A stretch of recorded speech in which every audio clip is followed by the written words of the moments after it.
Hello and welcome to Badger Talks Live, which brings exciting happenings, resources, and talent from your UW flagship campus to the people of Wisconsin and beyond. My name is Marielle Schneider, and I am a 2020 graduate from the UW-Madison Dance Department. Currently, I'm working and living in Madison, Wisconsin in nonprofit arts administration and arts education. During the month of May, Badger Talks Live is showcasing teaching talent from the UW-Madison Dance Department, the first school in the country offering a collegiate degree in dance. I am so pleased to introduce Sally Baines, Professor of Dance and Vilas Research Professor Lee Chiao-Ping. Today, she will be sharing the overarching philosophy guiding her work: teaching, choreographing, dancing, and living, dancing through life. Ms. Lee earned her master's degree from UCLA, formed Lee Chiao-Ping Dance in 1990, and co-directed the San Francisco-based Ziga Vertov Performance Group. She has choreographed for musical theater, opera, ballet, in addition to concert dance, dance theater, and screen dance. She creates work for dance companies, university dance programs, and individuals all across the country. She has directed and co-directed and performed in 21 works made for the screen. She is the subject of 2 documentaries, and her work has been shown at numerous national and international films, as well as prominent theaters around the country. Chiao-Ping will be answering questions at the end of the presentation, but feel free to post them in the chat at any point. Please welcome Lee Chiao-Ping. Thank you so much for that introduction, Marielle. And it is such a pleasure to join you today for Badger Talks Live. Again, my name is Lee Chiao-Ping, and I'm so happy to get to share some of my work with you. I'm going to hopefully not mess up this PowerPoint. As you can see from the first slide here, I'm a performer and a choreographer, and I've been with UW-Madison since 1993. I joined when under the direction of Sally Baines, who was the chair at the time. In 1997, I premiered the Men's Project. It was a solo concert that was a specific project where I commissioned 6 male choreographers, American male choreographers, to create solos specifically for me. I performed all 6 of those solos in a single evening. And that was the year that I also received my tenure and promotion at UW.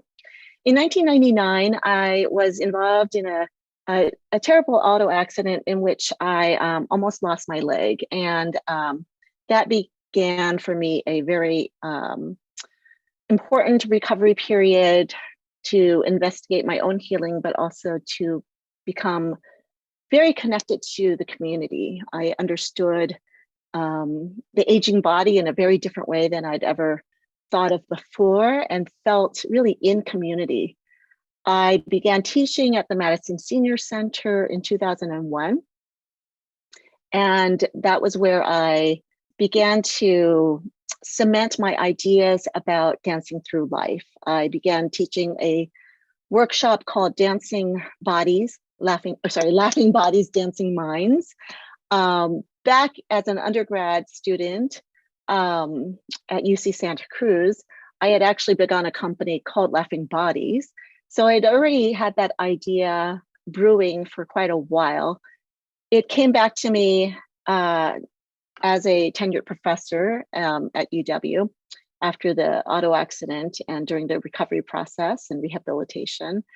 And again, it was growing out of actually very naturally out of my connection with UW and Margaret Dobler's ideas and its relationship to John Dewey, which I will explain a little bit further. And then in 2001, I released my Extreme Moves training method video. And in 2006, I just thought it might be interesting to know that my dance company was invited to be one of 3 resident organizations, one of 3 dance resident organizations there at the Overture Center. So the Extreme Moves technique, I wanted to share a bit with you because it was one of the wonderful outcomes of my work at UW, sponsored and supported by the generous Virginia Horn Henry Fund through the School of Education. The extreme moves technique, I know these are quite a few words here, but I'll just read some of what I wrote for you. It's built on a foundation of principles of architecture, physics, body mechanics, and body-mind somatic theory. By utilizing gravity for both resistance and assistance, one works through many kinds of movements that can be compared to first, second, and third class levers as defined by physics. Thinking of the body as a series of lever systems helps to create an efficient and healthy movement environment. The invention of the movement, which came largely from my choreographic style and my background in modern dance and gymnastics, built upon the architectural concepts of proper stacking and counterbalancing the different parts of the body in ways that are comparable to the creation of a stable arch, a bridge, or a building. Using this understanding of stacking and counterbalancing is a necessity when performing extreme inversions and balances in the technique. So along with the understanding of these concepts, the practitioners of extreme moves also draw their strength from an in-depth knowledge of anatomy and somatics, as well as a finely tuned awareness of their own body-mind awareness. So I coined the term originally to refer to the spectrum of movement which pushes the boundaries of body actions that extend beyond ordinary or traditional dance vocabulary. Thinking of it as an extended physical technique, the training has grown to be a useful method for many more applications besides dance, including extreme sports, fitness training, athletic performance, and more. This is so because the method's not application specific. Everybody can work on improving and or maintaining their function and performance, being more efficient and consistent movers, for instance. So the ideas behind extreme moves can be applied to everyday tasks like just lifting your children or moving furniture, or trickier things like turning a cartwheel or doing a 360 jump. So in its design, it's quite elegant and simple, but nevertheless quite challenging. Its design focuses on the body's alignment with regard to how forces are present, how these forces act upon it, and how to build strength to resist or collaborate with these forces. I wanted to maybe share the video that I have, a little bit of the documentary about the Women Dancing Project, just a minute or two of it.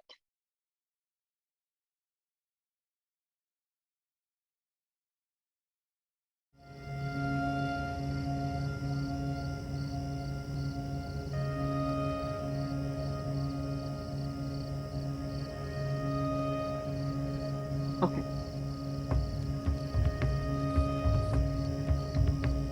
Okay. Perfect. It's really just getting to the point that I just kind of summarized about.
Okay.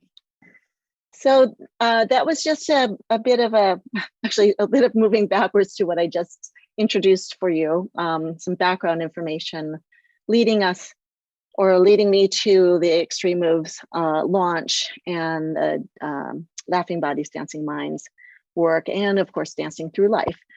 So that documentary, I wanted to make sure to credit the director, who is Professor of Art and former chair of the art department, Douglas Rosenberg, who is also my wonderful partner and collaborator on many projects. So I wanted to acknowledge his incredible work on that documentary, where he follows me through the process of the recovery, but also the acquisition, the learning process, the development of the choreography with each of the choreographers, and then putting the show together. And you can see it was leading us to the creation of a concert called Women Dancing, where I sort of upped the ante from 6 solos, which I had done 10 years before, to 7 solos, just to prove that age is not really a limitation, right?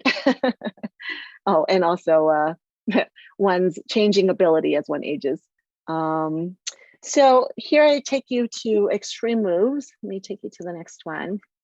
And Laughing Bodies, Dancing Mind, and Dancing Through Life. I've been over about 20 years or so, been offering classes for children and older adults, collaborating with them in dance performances, and bringing performances to them at their schools or in their the gyms, classrooms, and places like that. And of course, during COVID, we brought it to them, of course, virtually. So a lot of exciting developments about ways in which to share and commune. Laughing Bodies, Dancing Minds. It underscores my philosophy about body-mind connection and points to the many pathways of learning and knowing about ourselves, each other, and the world around us. As connected to Howard Gardner's theory of multiple intelligences and to John Dewey's concept of experiential learning, the Laughing Body, Dancing Minds model embraces multidimensional teaching approaches to reach students' intelligence affinities. Not limited by age, we believe in the positive value and need to live and learn through the dancing body and mind together. Anthony, if you could play the videos from my recent class at the Madison Senior Center. With purpose. So even as you get to the nth degree of your stretch, see if you can feel the top end of it and the bottom end of it. And then maybe add your arms like you're reaching like a discus thrower. Reaching and sending that out into space. Capture some of that sunshine and bring it into your bodies. And then let's reach over here and reach over here and then sweep over this way and then sweep over and stay this way. So the first part is just to reach up and bring it in and reach the side, reach to the other side, kind of almost like push things around to this one side and then push things around to the other side. We're going to stay right here for a second, okay? Let's do that one more time. So that class I've been teaching at the Madison Senior Center for the past, I can't quite remember, close to 20 years. In fact, my very first class, I brought my baby son, I think he was probably only a couple of weeks old, but I brought him with me to class in the baby carrier and taught the first session there that way. And I've learned so much from that exchange that it's very hard to stop doing it. And more people come, and it's just so exciting to find creative ways to stay physically active and also to keep creatively challenged, physically challenged. we spend a lot of time working on coordination and balance, and it's wonderful. So if you're interested, that's at the Madison Senior Center, and I usually do it in the spring. Another thing that I do is my Summer Exploratory Experimental Dance Festival, also known as SEED. And you can see that it's a really wonderful space where a diverse group of bodies come together, group of people come together to dance and explore and to create. And I love that we can experiment and not be worried necessarily with a finished product or outcome that's necessarily really polished, because it is more about just being in process and allowing yourself to learn and grow from being in process. A shameless plug is that our next SEED Festival is coming up June 19th through the 25th. Please, this is everyone is welcome to join, and we have free performances on June 24th and 25th. So you can go to my website for that information. This brings me to my creative research. The one that grew out of, I think it began probably after the 2016 election. And I had many questions about truth and facts. And I began experimenting and again, sort of exploring these ideas from that time forward. More very recently in March, the 25th and 26th, my dance company, and I premiered the full new production of Here Lies the Truth at the Overture Center at the Playhouse Theater. And I would love to share with you some of the images from that work, in which we explore these truths from each of the performers, especially the BIPOC performers in the group. And three of them are former or current students from UW, and all of them have affiliation with UW. And let me just go to the next slide. And I just would love to share with you a bit of that video from that performance. Why do you look so different? As an adult, I am asked if I'm related to this or that other Asian person, as if all Asian people were the same, came from the same country, spoke the same language. We are not the same person. The hatred that allowed Japanese internment camps for the Chinese Exclusion Act tells people today that there's something inherently wrong about my presence. I watched as white women bombarded people that looked like me with hate speech and blunt racism. Estoy aquí to make a better life for my familia. You tell me to go back to Mexico, but all I have in Mexico is a dream to come here. No home, no familia, no job. Only memories of policemen taking advantage of the community they swore to protect. I watch as we struggle to remain vigilant to fit in as US citizens. But assimilation does a good job of hiding that we too adopted their violent history. As I got older, it became clear to me that the very society that removed me from my humble beginnings wasn't built on a foundation that fostered safety for me. I often think about what separates me from everybody else in this world. I am a transracial, transnational adoptee from South Korea. I have become so caught up in picking up answers that I have lost who I am. I constantly ask myself if I am Asian enough and what parts of Korean culture I can claim as mine.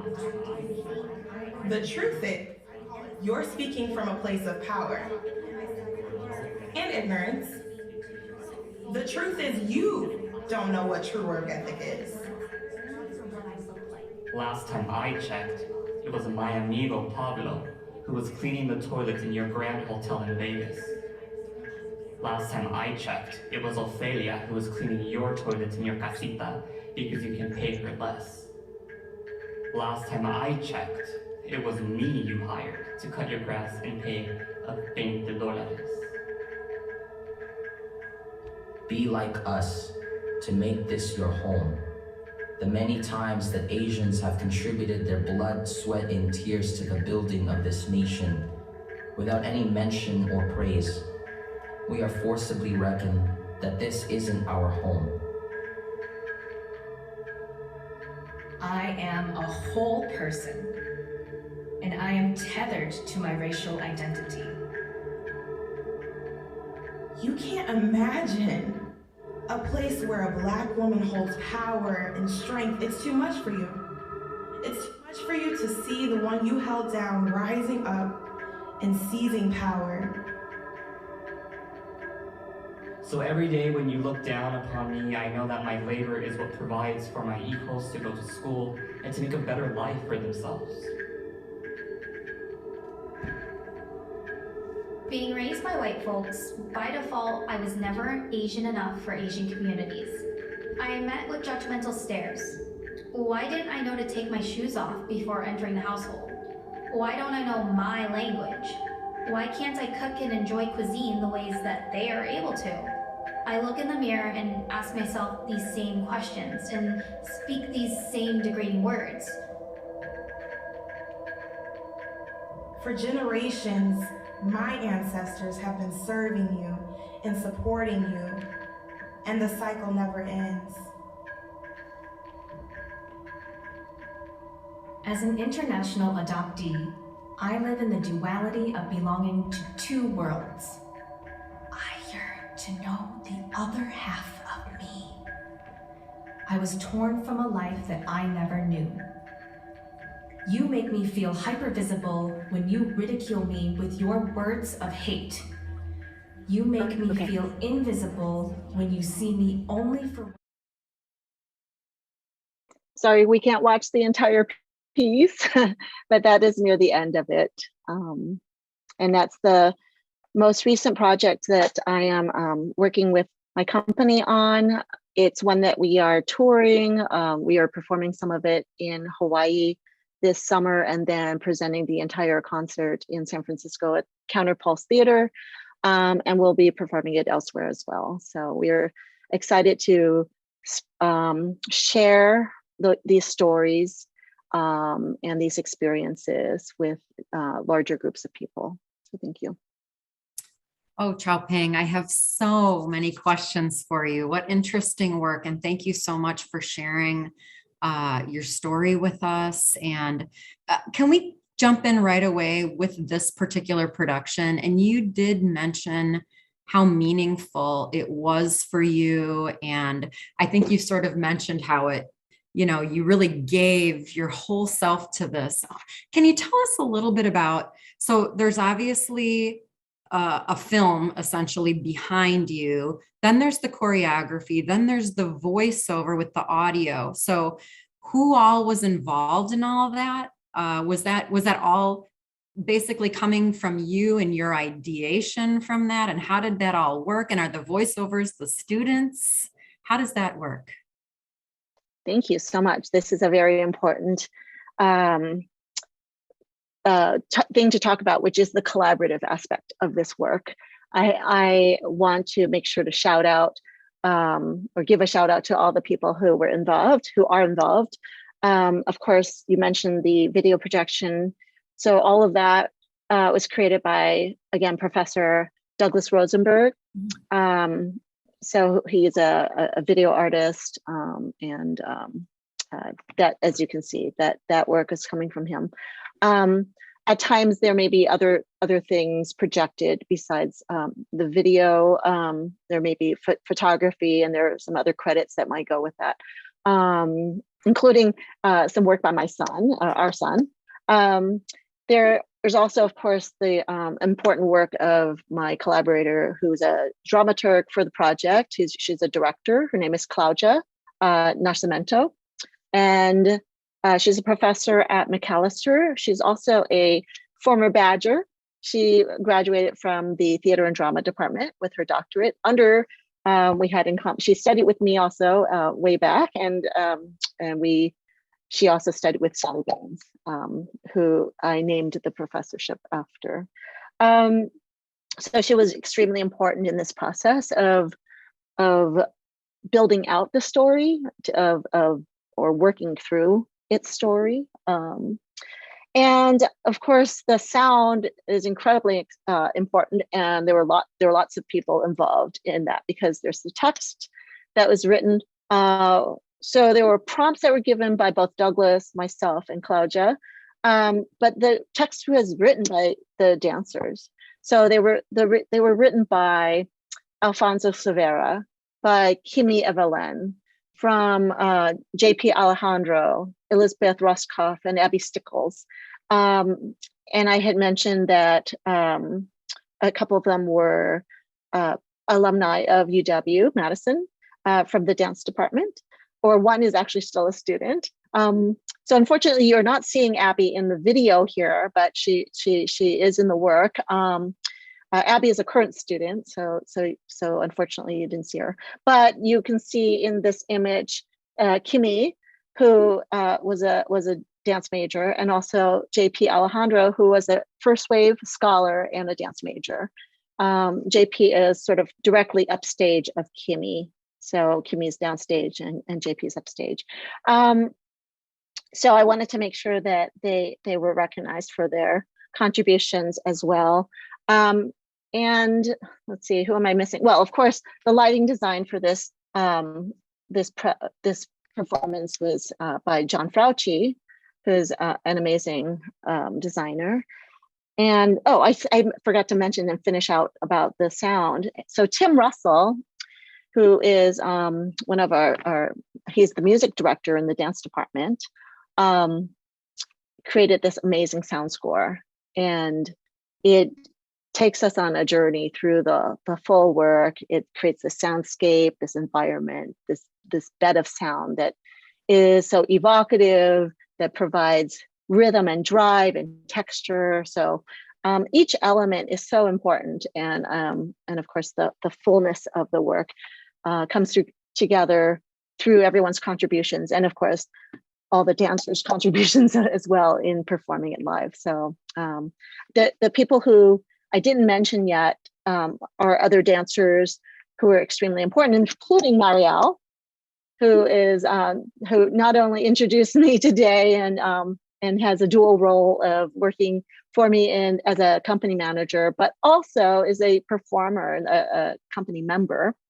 And besides the five I've already mentioned, there is also Piper Morgan Hayes, Elisa Hildner, Cassie Last. And I want to make sure I didn't leave anyone out. Let me see. Let me count my fingers here. We're like an Academy Award. Thank you. I know. I'm so sorry. Now I feel badly. Hang on one second. So, Marielle, Piper, Elisa, Cassie. I am missing. Constance. Oh my God, Constance Anderson. So yes, now I've mentioned everybody. I can't imagine how powerful it must be to be a dancer and hearing your own words basically as the accompaniment to your movement. I would think that has to be very, very fulfilling and meaningful. So bravo and great work. I hope it comes back so that locally we can see it again, because I know this did happen in March. And I don't know if you're coming back locally with it, but sure would love to see it. Can Wonderful. You also tell me a little bit? Obviously, community service is important to you. And we think about the Wisconsin idea. Badger Talks Live, we're proud to represent the Wisconsin idea in broadcasting information from campus to the people of our state. And it's very clear that that is important to you. Can you talk a little bit about that and why it might be so? Oh, yes, absolutely. I think I sort of mentioned already value of exchange of ideas. So of course, I brought up the idea of laughing bodies, dancing minds, but it was through being in community with other people that the ideas developed even more fully. So it was really from engaging with people I was in rehab with, like I was in the warm pool, literally I was in the warm pool walking around, and the ideas started to, come to me about how I wasn't alone. I really wasn't alone in this adventure of life, of trying to navigate my way through life, and that we all encounter these obstacles and hiccups, whatever. So for me, it was this auto accident in which all of a sudden I wasn't a superhero anymore. I wasn't immortal. I couldn't just do everything that I thought I could do. I couldn't walk. I didn't even know if I could dance again. And yet here I was, walking right alongside, really, really right alongside people who were dealing with heart problems and circulation problems, and just trying to get through life, so that's kind of where Dancing Through Life started to really develop. I'd love for us to dance through life, not just get through it. Thank you. That's so beautiful. Can you tell us a little bit about why you became a dancer, choreographer? What did you have an inspiration as a younger person, or were you one of those people that just started dancing and never stopped? How did you become a dancer and a teacher and a choreographer in this arena? I think that might be a big question, but also maybe a small question, because I think that it was something that I just knew immediately when I saw it. When I saw someone like Gene Kelly and Fred Astaire dancing on television, then I realized how connected I felt to that. And so I started to just do it in the living room. And then it started to develop a name, and I could identify what that was. So it wasn't just me copying what I saw. It became something that I could actually take classes in. It was actually something I could study in. So when I went to college, I didn't think I was going to study dance. I was going to get a math degree and in anthropology as well, a couple of other things. That was the path that I had been on. Of course, dance and gymnastics and movement and creativity were coming alongside that path, but I didn't know that it was something that I personally could pursue. I didn't have role models, and I certainly, and it not to my parents' fault at all, but I certainly wasn't encouraged to pursue that path. It was fine as a little hobby. It was fine because I was making side money. I was coaching gymnastics as a teenager, so I was making enough money that I could pay for my own lessons.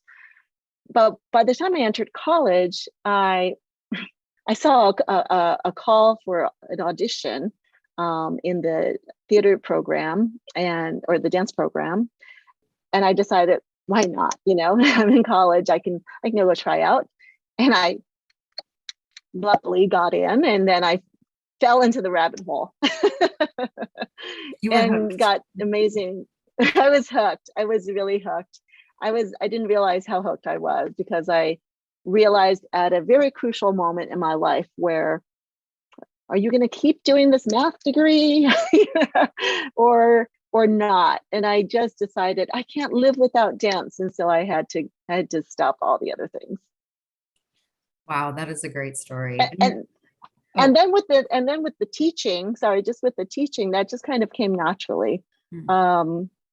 As I was exploring and developing my own voice, the more I was finding a way to do that for myself. I was also encountering amazing teachers along my path. And I wanted to do that for my students. I wanted to guide them on their personal journeys towards finding their creative voices, their individual creative voices. And I know it's not easy for them to be on that journey, but I hope that someday they will, really find the value of doing that work. Well, I think your title, Dancing Through Life, for this particular presentation is so relevant because we're living in a time where we so desperately need the arts and the expression and the ability to communicate in this way as well. So Li Chiao-Ping, thank you so much for sharing your story with us and your beautiful art. And we'll be watching to see all of the great things that you continue to do. Thank you so much. You're welcome. Thank you so much for inviting me. Great. Well, we're going to continue our focus on UW Dance. Next Tuesday, May 24th at noon, we're going to be talking to Professor of Dance and also choreographer Kate Corby. And she's going to be talking about the possibilities of dance as a vehicle for personal, interpersonal, and community transformation. Also visit us at badgertalks.wis.edu. You can check out our podcast with Ben Rush. And actually, he talked with Chiao-Ping a couple of weeks ago. That episode's out there. And today, Kate Corby's conversation with Ben launched. So please check that out on our website. You can see the upcoming schedule of live talks, which we've now booked through the end of July. You can also sign up for our email list. So be the first to learn about the upcoming schedule of Badger Talks live events. Consider a donation to Badger Talks. We are supported by a grant. And also on the website, you can search our roster of over 400 UW faculty and staff who generously volunteer to give talks around the state in communities like yours. Thanks for tuning in, and we'll look forward to seeing you next week.